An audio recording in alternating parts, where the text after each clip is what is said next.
AITA for kicking my girlfriend out after she danced with other guys at the club? There comes a moment when you stop loving the idea of who a person was and start seeing who they really are. That moment doesn't make a sound. It's silent. And it was precisely in that silence that I made the decision that changed the course of this story. Deep down, I think I always knew I was the safe option for Madison. I was the guy who paid the rent for our 2-bedroom apartment in the city. The guy who made sure her car insurance was always paid, who cooked dinner when she came home tired, who listened for hours to her complaints about her dead-end marketing job without ever complaining myself. I was reliable and, according to Madison, a sweetheart. But in the modern world of relationships, a sweetheart is often just a polite way of saying boring. Madison was 24, 5 years younger than me, and terrified of missing out. She had a frenetic energy, a constant need to be seen, validated, and desired by strangers. She lived her life through Instagram stories and TikTok trends. When we were alone in the apartment, everything was great. She was affectionate, funny, and grounded. But the moment we went out in public or she joined her single friends, she would completely change. She'd turn into a performer, and I was just an accessory, someone she dragged along to hold her purse while she shined. The tension had been building for months. At first, it was small things. She would post provocative photos on social media, bikini pictures I had never seen with captions about being untamable. When I questioned it, she would roll her eyes. "It's just for the algorithm, Ethan.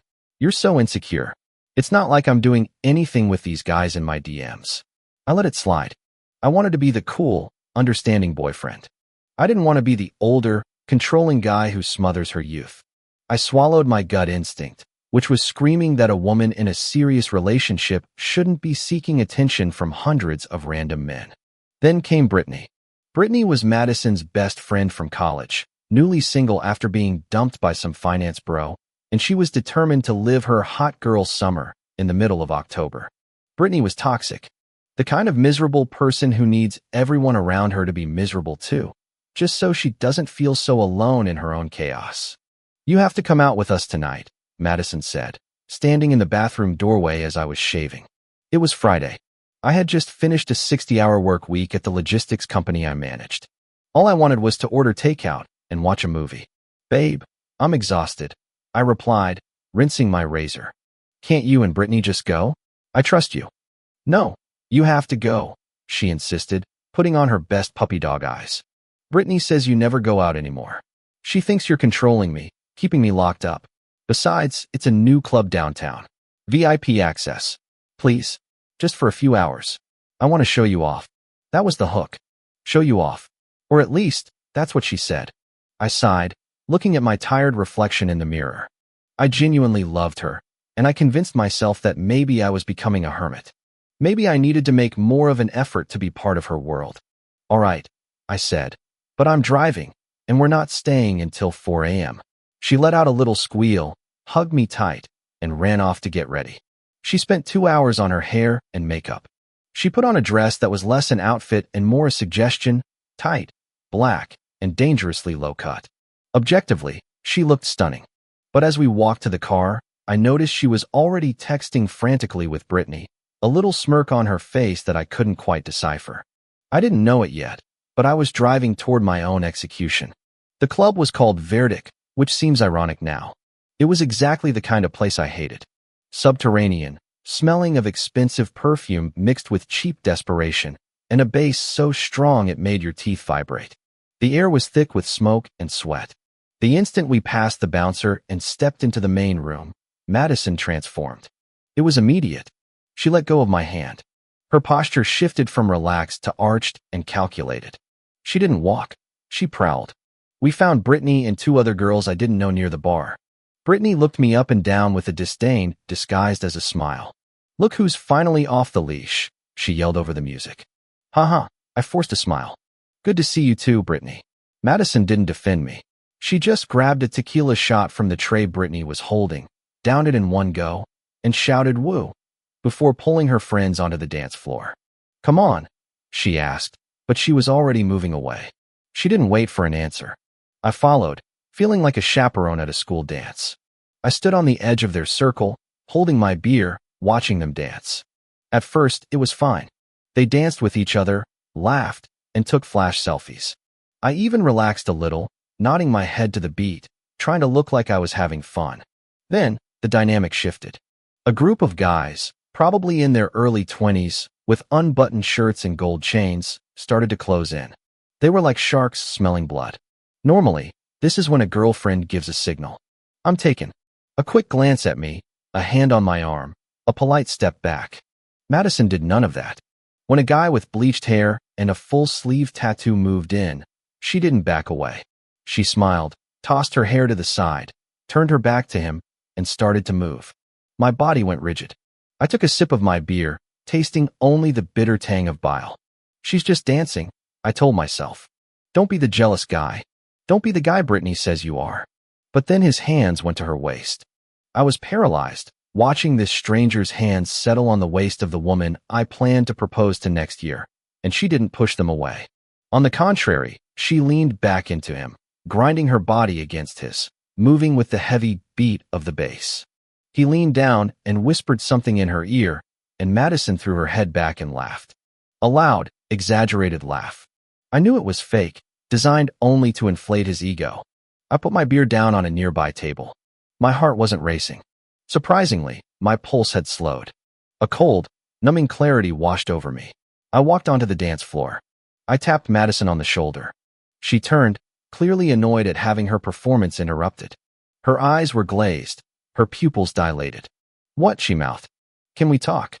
I shouted over the music, pointing to a quieter area near the bar.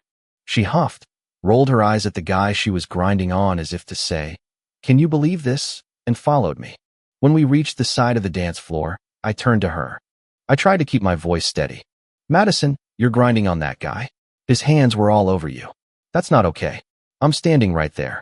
She looked at me with a genuinely shocking condescension. She crossed her arms, pushing her chest forward, and even glanced around to see if anyone was watching our argument. "Oh my God, Ethan," she said, her voice dripping with irritation. "I'm not making it weird," I replied, lowering my voice. "I'm asking for respect for our relationship. You're rubbing your body against a stranger while your boyfriend watches. In what world is that normal?" She stepped forward, getting in my face. I could smell the tequila on her breath. "You are being so dramatic," she spat. "It's harmless fun. I'm allowed to have fun, Ethan. I'm not a nun. You're embarrassing me in front of my friends. This is just your insecurity. Why can't you just loosen up?" "Insecure?" I asked, a dark amusement rising in my chest. "Yes, you're suffocating me." She threw her hands up. "If you can't handle me dancing, then stand in a corner and wait for me to be done, or go home. I don't care. But stop ruining my night." I looked at her, really looked at her, and saw the smeared eyeliner. I saw the desperate need for validation in her eyes. I saw the way she kept glancing over my shoulder toward the dance floor, afraid the guy with the bleached hair would lose interest if she was gone too long. And in that second, I understood. She didn't love me. She loved the security I provided, loved the apartment, loved the paid bills, but she didn't respect me. And without respect, loyalty is just a countdown until something better comes along. "Okay," I said. She blinked, surprised by my sudden surrender. "Okay, you're right," I continued calmly. "I'm being dramatic. Go have fun. Dance with whoever you want." An arrogant smirk spread across her face. She thought she had won. She thought she had put me in my place, like she always did. She thought I'd go buy another drink and stand quietly in the corner like an obedient puppy. "Thank you," she said, patting my face condescendingly. "Relax, babe. I'll find you in a little bit." She turned immediately and sashayed back to the dance floor. I watched. I saw her go straight to the guy with the bleached hair. I saw her grab the lapels of his shirt. I saw her start grinding on him with even more intensity than before, glancing over at me for a split second just to make sure I was watching. She was punishing me, showing me she could do whatever she wanted and I'd just take it. Soon, she was circulating between 3 different guys in that group, laughing, touching arms, letting them spin her around.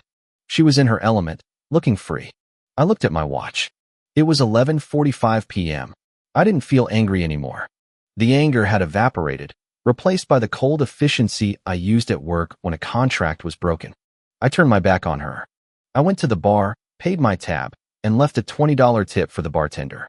I walked out the front door and felt the cold night air on my face. I opened the Uber app, didn't send a text, didn't say goodbye. I simply ceased to exist in her world. I had a busy night ahead of me. Packing up an entire apartment takes time, and I wanted it all done before the alcohol wore off. The Uber ride home was silent. I sat in the back, watching the city lights blur past the window. The driver asked if I had had a good night. Yes, I replied. A very clarifying one. The first thing I did when I got home was grab my phone. I opened the location-sharing app we used for safety. I swiped over Madison's face and tapped Stop Sharing. A small window popped up asking if I was sure. I had never been more sure of anything in my life. When I unlocked the apartment door, the silence hit me. Normally, the silence of an empty apartment made me feel lonely. It was a reminder of the hours spent waiting for her to come home. Tonight, it was different. It felt like peace. It felt like I had reclaimed territory that had been occupied by enemy forces. I didn't sit down, didn't cry, didn't pace around wondering if I was making a mistake. The adrenaline from the flipped switch was still coursing through me, turning emotion into a to-do list. I went to the kitchen and grabbed a box of heavy-duty black trash bags. I started in the bathroom. Her toothbrush, her endless array of lotions, the flat iron she always left plugged in. I threw everything into the bag with a clinical detachment. I wasn't breaking anything. I was just relocating things. I moved to the bedroom, opening her side of the closet. I pulled clothes off hangers in armfuls, dresses, coats, the jeans she wore when she told me I was boring, the lingerie she had bought but never worn with me, all into the bags. Her shoes went into a separate box I found in the utility closet. I stripped the sheets from the bed. She had slept there. I didn't want them anymore. I threw everything in the hamper. I would buy new ones tomorrow. Expensive Egyptian cotton. She always said it was a waste of money. At 12:30 a.m., I Googled 24-hour locksmith. I found one with a 4.8-star rating who promised to be there in 20 minutes for a late-night emergency fee. Is this a break-in? The dispatcher asked on the phone. No, I replied, looking at the growing pile of black bags in the hallway. It's a breakout. The locksmith arrived at 1 a.m. He was a big guy named Stanley. He looked at the bags in the hall and then at me. He didn't ask any questions. He just gave a nod, a silent acknowledgement of a universal male experience. You want the deadbolt changed too? Stanley asked, pulling a drill from his belt. Everything, I said. I want a key that has never existed before tonight. While Stanley removed the lock cylinder, a strangely satisfying sound like a dentist pulling a rotten tooth, I finished packing everything. I moved all of her things into the building's hallway. It was a secure building, so nothing would get stolen, but it would definitely be humiliating. A mountain of black trash bags, 3 cardboard boxes, and a yoga mat leaned against the wall. I went back inside and grabbed a piece of printer paper and a thick permanent marker. I thought about writing a long letter, explaining everything. I thought about listing every time she made me feel small, every comparison to her friends' exciting boyfriends. But that would imply she deserved an explanation, that this was a negotiation. I wrote only 2 sentences. Hook up with whoever you want, just not in my apartment. I taped the note to the largest bag, right at eye level. When Stanley finished, I paid him $350.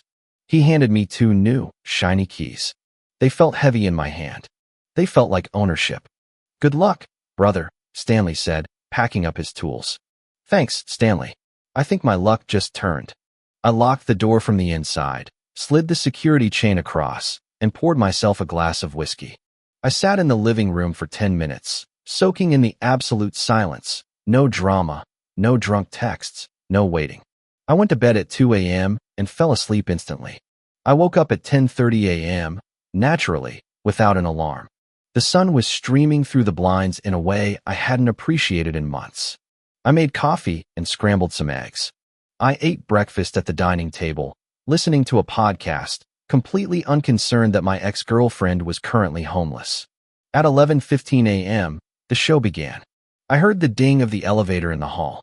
Then, heavy footsteps. Then, silence. The pause where I knew she was staring at the pile of bags. Then, the sound of a key in the lock. Scrape, jiggle, push. It didn't turn. Scrape, jiggle, jiggle. What the? I heard her mutter from outside. Then came the banging, a fist hammering on the door. Ethan, Ethan, Are you in there? The key isn't working. Open the door. I took a slow sip of coffee, walked to the door, and unlocked the deadbolt. I opened it about 4 inches, keeping the security chain pulled taut. Madison stood there in the cold hallway light. She looked like a disaster. Mascara was running down her face. Her hair was a tangled nest. She was still wearing the black dress from the night before, which in the daylight looked cheap and wrinkled. She smelled of stale vodka and regret. She stared at me through the crack, her eyes wide with a mix of confusion and panic. Then she gestured wildly at the bags behind her. Ethan, what is this? Why are all my clothes in trash bags? Is this some kind of joke? I looked her up and down with a completely neutral expression. It's not a joke, Madison. It's a move out. Move out. She let out a hysterical, incredulous laugh. Are you serious? You locked me out. I've been calling all morning.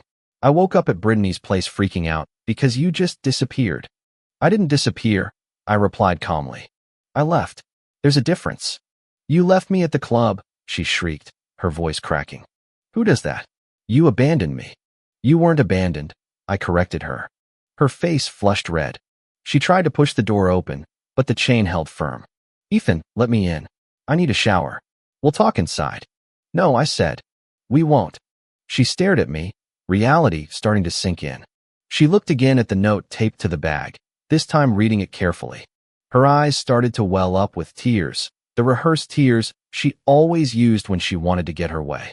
Babe, please, she whimpered, her voice softening. I was just drunk. It didn't mean anything. I was just dancing. You know I love you. Why are you doing this over one stupid night? It wasn't one night, I replied. It was the disrespect. You looked me in the eyes, told me I was embarrassing you, and then turned your back to be with another man. You made a choice, Madison. You chose the attention of strangers over my respect. I'm sorry, she sobbed, wiping her nose. I'm sorry, okay? I won't do it again. Just let me in. All my stuff is out here. Your neighbors are going to see this, she added desperately. They've probably already seen it, I said. And you're right. All your stuff is out there. I double-checked. Even the charger you left by the couch. Where am I supposed to go? She yelled, her sadness instantly turning to rage.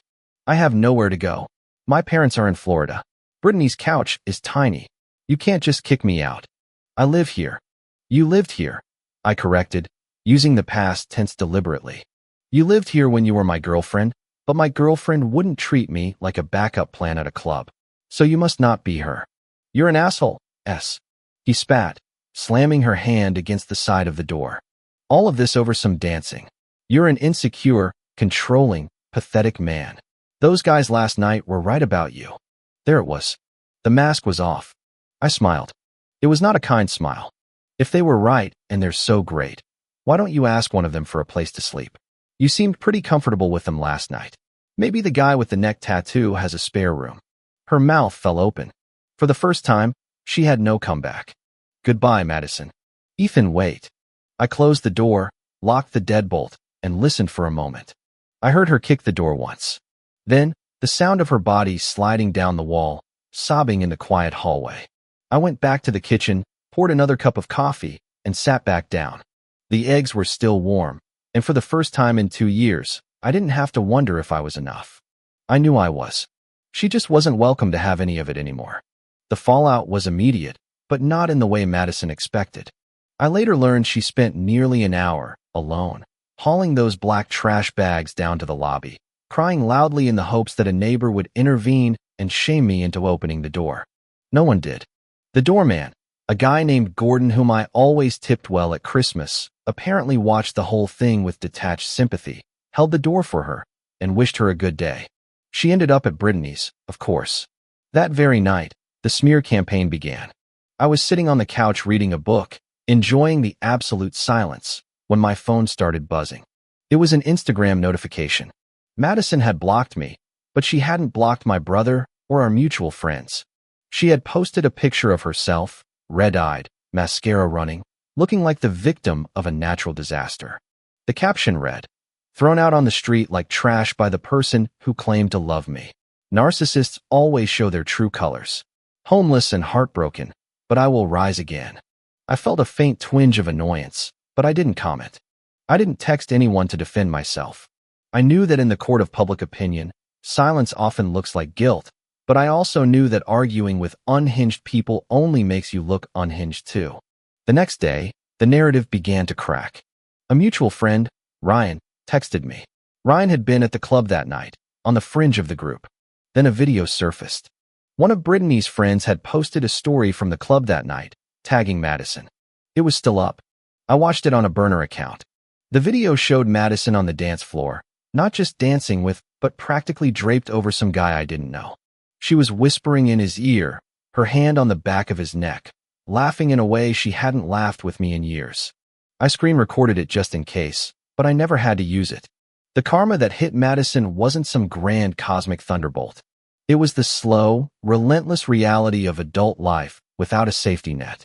I heard through the grapevine that living with Brittany was a nightmare.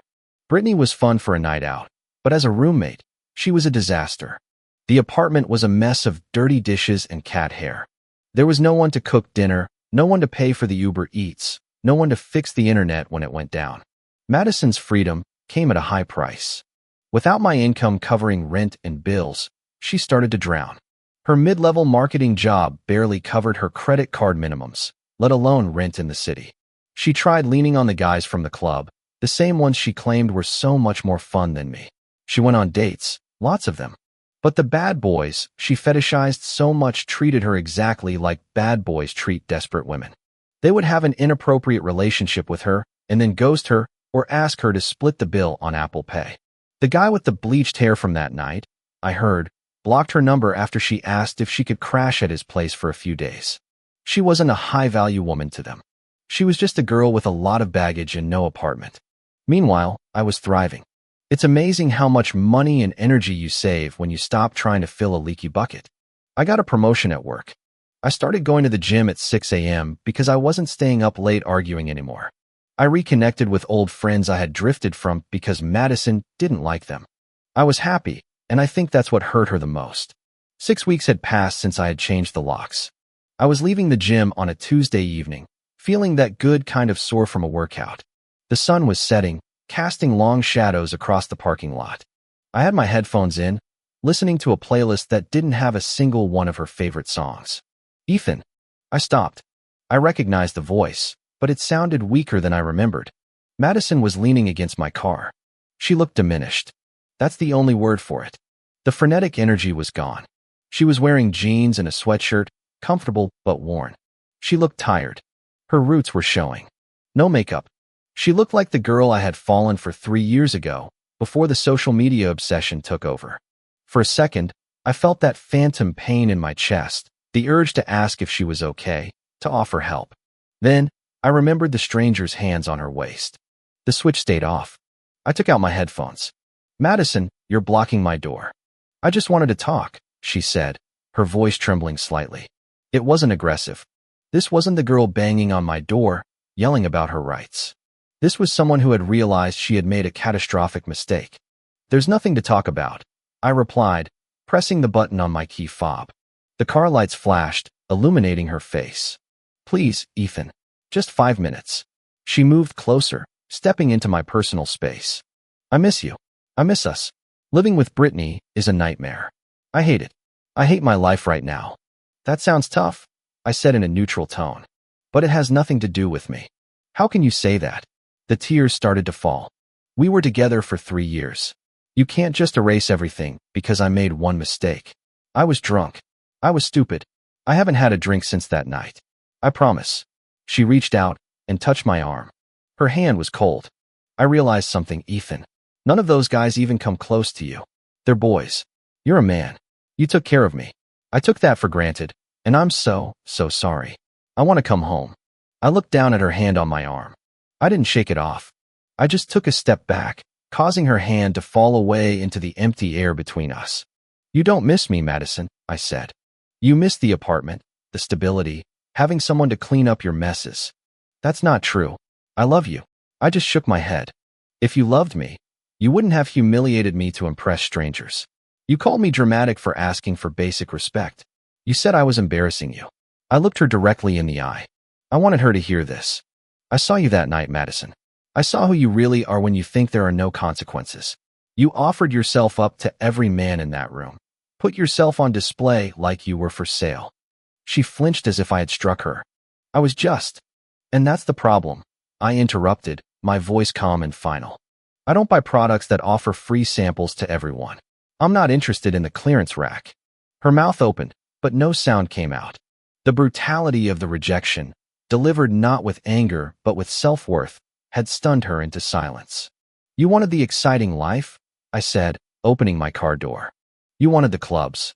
You wanted the guys who don't play it safe. Now you have it. You got exactly what you asked for. Ethan, please, she whispered, a broken, desperate sound. I have no one. I got in the car and looked at her one last time through the open window. You have yourself, I said. That's who you always wanted to focus on anyway. I closed the door. I started the engine. I didn't look in the rearview mirror as I pulled away. I didn't need to see her standing alone in that parking lot to know she was crying. I turned the music up. I had a steak waiting for me in the fridge and a quiet, empty apartment to cook it in. It was going to be a great night. Comment. I wanted to share this story as a reminder of how important it is to protect your own peace. Setting boundaries is not an act of aggression. It is a profound act of self-respect. You can be incredibly kind to others while still being firm about what you will not accept for yourself. Ultimately, we are each responsible for the choices we make and the consequences that follow them. Sometimes the most loving thing you can do for yourself is to walk away from situations that consistently undermine your worth. Healing truly begins the moment you decide that you deserve better. Your value does not decrease based on someone's inability to see your worth. Choose relationships that build you up, not relationships that require you to shrink yourself to fit in. Always remember to be as kind and patient with yourself as you are with the people you care about. You are worthy of peaceful, respectful love, and you should never settle for less. If you liked it, don't forget to leave a comment and support the channel by subscribing. See you in the upcoming stories.